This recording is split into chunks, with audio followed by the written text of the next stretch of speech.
தெரியாதா? இறையச்சம் இல்லாமல் இருந்த நேரத்தில் எவ்வளவு தப்புகள் செஞ்சிருப்போம். அதை சொல்லி காட்டி நான் அவர் ஒன்னு அங்க போனோம், நான் இவர் ஒன்னா பாத்தியா ஓதணும், நான் அவர் போய் பேர் வைக்க போனோம், இப்படி எல்லாம் சொல்கிறார்களே. இதுதான் உலமாக்கள் சொல்ற கேள்வியா? உலமாக்கள் இந்த மாதிரி வாதத்தை எடுத்து வைக்கலாமா? மூசா நபி அவர்கள் ஃபிரௌனிடத்தில் போய் சொல்கிறார்கள் மார்க்கத்தை. சொல்வதற்கு முன்னாடி அவர்களுடைய நிலைமை என்ன? அத நபியாக அவருக்கு முந்தி உள்ள விஷயம்.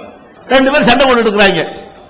ஒரு ஆளு, நான் குர்ஆன்ல உள்ளதான் சொல்றேன், ஒரு ஆளு மூசா நபி சமுதாயத்தை சேர்ந்தவர், இன்னொரு ஆளு மூசா நபிக்கு எதிரான சமுதாயத்தை வேற ஜாதிக்காரர்.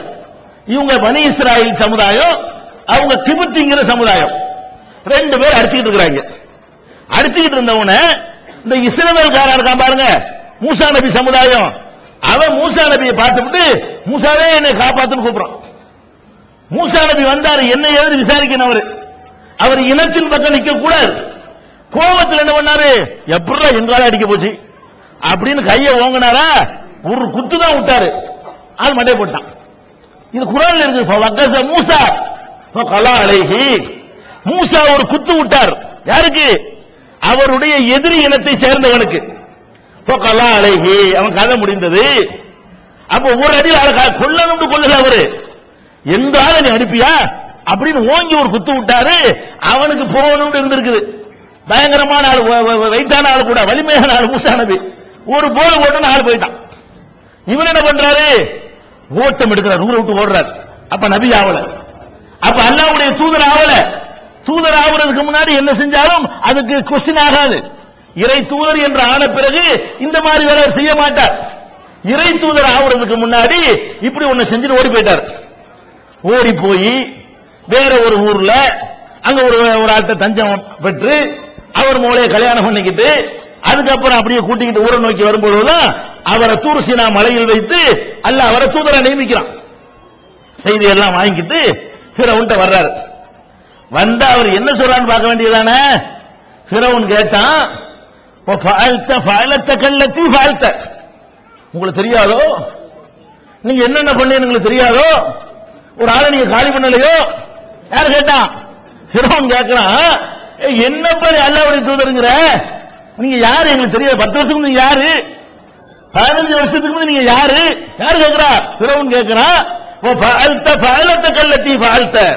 நீங்க என்னென்ன செஞ்சீங்கன்னு எங்களுக்கு தெரியாதோ, அது செய்யலையோ இதை செய்யலையோன்னு சொல்லி அவர் இறை தூதர் ஆவதற்கு முந்தைய அதை பண்ணிருப்பாரு. அதை சுட்டி காட்டி அதனால நீ சொல்லக்கூடாது, அதனால உனக்கு அருகதை இல்ல, அதனால நீ சொல்ல நான் கேட்க மாட்டோம் அப்படின்னு சொன்னா யாரு? ஃபிரௌன். அதையே சொல்றாங்க உலமாக்கள். ஃபிரௌன் எதை சொன்னானோ பாருங்க, ஃபிரௌன் எதை சொன்னானோ உலமா இப்படிதான் கேட்கிறதா? மார்க்கத்தை கற்றறிந்த ஆலிம்கள் இப்படி ஒரு கொஸ்டினை எழுப்பலாமா? ஃபிரௌன் உங்களுக்கு வழிகாட்டியா? ஃபிரௌன் தான் உங்களுக்கு முன்மாதிரியா? அப்ப மூசா நபி இடத்துல ஃபிரௌன் கேட்ட கேள்வியை எப்படி நீங்கள் எந்த இடத்துல கேட்பீர்கள்? இந்த மாதிரியான அர்த்தமற்ற கேள்விகளை கேட்டுக் கொண்டிருக்கிறார்கள். எந்த ஒரு நான் கேட்கிறேன், இப்ப சஹாபாக்கள் உமர் ரலியல்லாஹு அன்ஹு பயங்கரமான அவர் வீரருங்கிறோம், அப்படிங்கிறோம் இப்படிங்கிறோம், ரசூலுல்லாஹ்வுக்கு அடுத்த இடத்துல இருந்தாருங்கிறோம், அபூபக்கருக்கு அடுத்து சிறந்தவருங்கிறோம், ரசூலுல்லாஹ்வுக்கு பக்கபலமாக எப்பவும் இருந்தவர்னு சொல்றோம், அவருடைய நாவில் அல்லாஹ் பேசுறான்னு சொல்றோம். அவ்வளவெல்லாம் சிறப்பு பெற்ற உமர் ரலியல்லாஹு அன்ஹு யாரு? நேற்று யாருன்னு அவரு இந்த ரசூல் ஸல்லல்லாஹு அலைஹி வஸல்லம் ஏத்துக்கிறதுக்கு முன்னாடி வரைக்கும் அவர் யாரு? நபிகள் நாயகத்தை கொல்ல வந்தவர் தானங்க. அவர் யாரா இருந்தாரு? இந்த இஸ்லாத்தை ஏற்றுக்கொள்வதற்கு முன்னாடி சில ஒட்டகங்கள் பரிசாக கிடைக்கிறது என்பதற்காக வாளை எடுத்துக்கொண்டு நபிகள் நாயகம் ஸல்லல்லாஹு அலைஹி வஸல்லம் கொல்ல வந்தாரா இல்லையா? அவருக்கு இந்த குர்ஆனுடைய வசனங்கள் அவருடைய உள்ளத்தை ஈர்த்து அவர் திசை திருப்பி விட்டுச்சா இல்லையா? இப்ப நீங்க இதை பாப்பீங்களா? நேற்று அவர் கொல்ல வந்ததை பாப்பீங்களா? நேற்று நபிகள் நாயகம் ஸல்லல்லாஹு அலைஹி வஸல்லம் கொல்ல வந்தாரு நீங்க பாப்பீங்களா?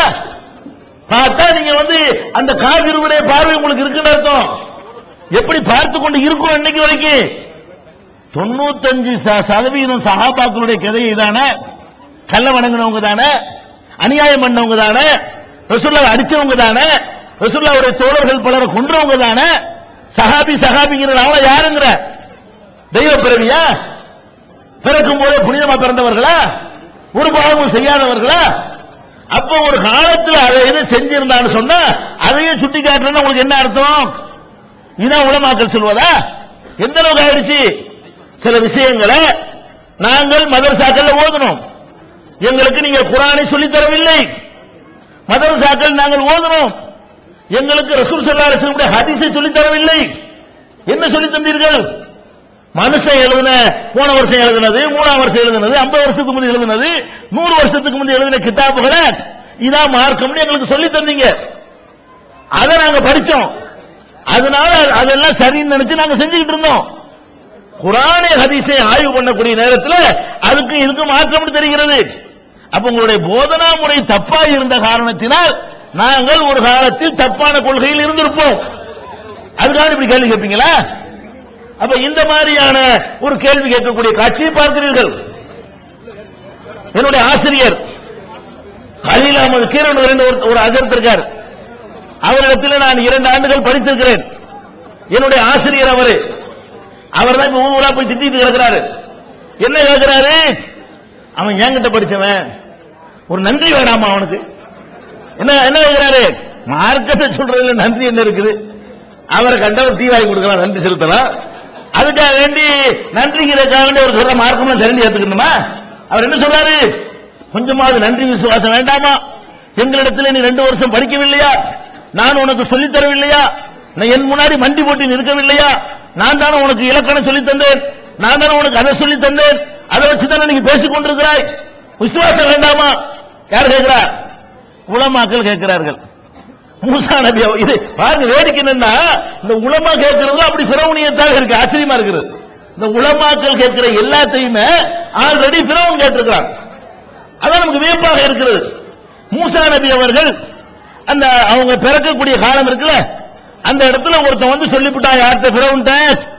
ஆம்பளை பிள்ளை ஒருத்தன் இந்த இனத்தில் பிறக்க போகிறான், அந்த பிள்ளையினால் உன்னுடைய சிம்மாசனத்துக்கு கேடு வரும் அப்படின்னு யாரோ ஒருத்தர் சொல்ல, அதை கேட்டு என்ன பண்றான் ஃபிரௌன்?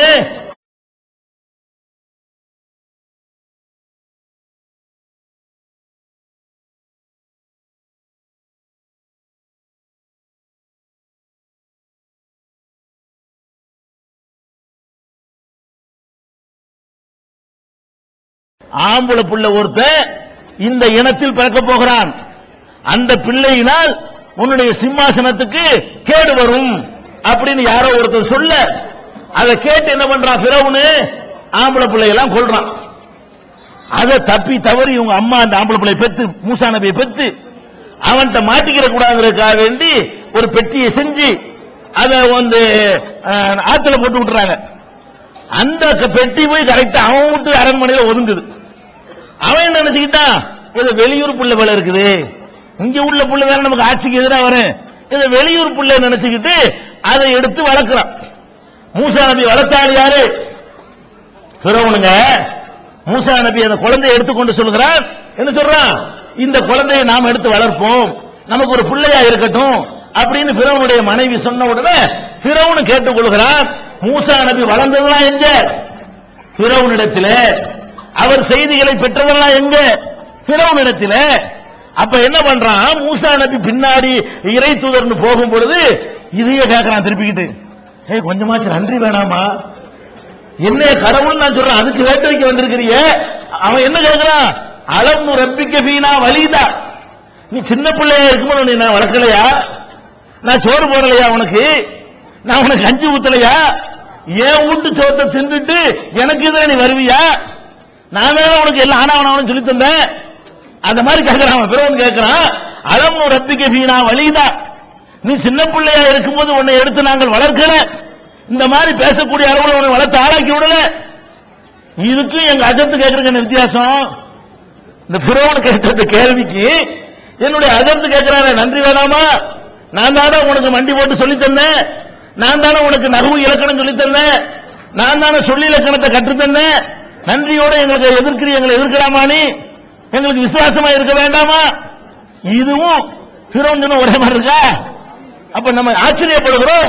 இவங்க கேட்கிற எல்லா கேள்விகளுமே என்னவாக இருக்கிறது பாத்தீங்கன்னா, ஏற்கனவே வந்து எதிரிகள் நபிமார்களுடைய எதிரிகள் எதையெல்லாம் பெரிய தத்துவமா கேள்வி, சத்தியத்துக்கு எதிராக கேள்வி எழுப்பினார்களோ அதை பூரா கேட்டுக்கொண்டிருக்கிற காட்சியை பார்க்கிறீங்க. நபிகள் நாயகம் ஸல்லல்லாஹு அலைஹி வஸல்லம் அவர்கள் இந்த மார்க்கத்தை எடுத்து சொல்றாங்க. எடுத்து சொல்லும் பொழுது கடுமையான எதிர்ப்பு வருகிறது. அந்த ஊரில் வாழ முடியாத அளவுக்கு எதிர்ப்பு வருகிறது. மக்காவில் சொந்த ஊர்ல அவங்க வசிக்க முடியாத அளவுக்கு நபிகள் நாயகம் ஸல்லல்லாஹு அலைஹி வஸல்லம் அவர்களுக்கும் அவங்களுடைய சகாக்களுக்கும் கடுமையான எதிர்ப்பு வருகிறது. தாங்க எந்த அளவுக்கு எதிர்ப்பு வருது? சஹாபாக்கள்லாம் வந்து முறையிடுறாங்க, அல்லாஹ்வுடைய தூதரே என்ன பண்ண சொல்றீங்க, தாங்க ஏறலையே, இங்க பண்ணக்கூடிய அட்டகாசத்தை எங்களால் சகித்துக் கொள்ள முடியலையே என்று ரசூலுல்லாஹ்ட்ட வந்து முறையிடுறாங்க. கல்ல விட்டு அடிக்கிறான், முள்ள விட்டு அடிக்கிறான், சாப்பாடு கொடுக்க மாட்டேங்கிறான், ஊரை விட்டு ஒதுக்கி வைக்கிறான், சமூகத்திலிருந்து பகிஷ்காரம் பண்றான், எல்லா விதமான காரியங்களையும் பண்றான். அங்க வாழ முடியாதுங்கிற ஒரு நிலைமை ஏற்படுகிறது. அப்ப ரசூலுல்லாஹ் எவ்வளவு ஆறுதல் சொல்லி பாக்குறாங்க. சபர் செய்யுங்க, சத்தியத்தை சொல்றதுன்னா லேசான விஷயம் கிடையாது, அவ்வளவு சீக்கிரம் மக்கள் ஏத்துக்கிற மாட்டாங்க. உங்களுக்கு முன்னாடி எவ்வளவு நபிமார்கள் வந்தார்கள், அவங்க இந்த மார்க்கத்தை சொன்னார்கள். சொன்னதற்காக என்ன பண்ணாங்க? குழி தோண்டி உசுரோட அவங்களை பாதி வரைக்கும் புதைச்சி தலையில ரம்பத்தை வச்சு அறுத்தாங்க பாதியா. அப்படியெல்லாம் செய்தார்கள். இரும்பு சீப்புகளால் அவங்களுடைய மேனியை கிழித்தார்கள்.